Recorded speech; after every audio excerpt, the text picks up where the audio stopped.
Yarni and Unravel were born out of a single spark of inspiration. I had this thought: what if we could make a game about love? A game where the bonds we form with other people were actual, real, physical bonds, like strands of yarn. And what if you could play as a character that was actually made from that stuff? And that idea kept growing, and the more I thought about it, the more it felt like a real thing, an important thing, a game that needed to be made. Yarn became a symbol of love, of longing and connection. It's the red thread that runs through our lives and ties everything together. The game would be about reaching out, about mending broken bonds. You will play as a little being made from yarn, tethered to something important at the start of the game.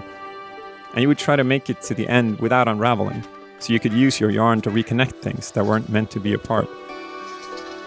And that little being became Yarni, a helper, a positive force, this fragile but capable character that you guide through the world, a brave little thing with a huge heart, who watches the world with childlike curiosity and wonder, and accomplishes great things despite being so small.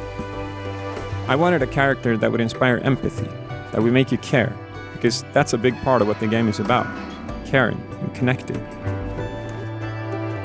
I created Yarni when I was on a camping trip with my family.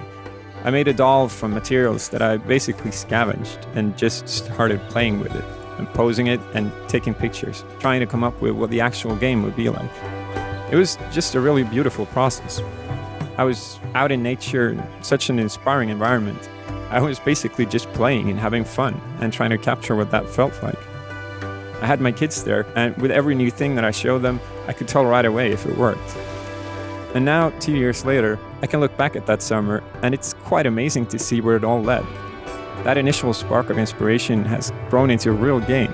Hours of love and hard work have been poured into it. And Yarni is already reaching people, forming new bonds. And that's a pretty great feeling.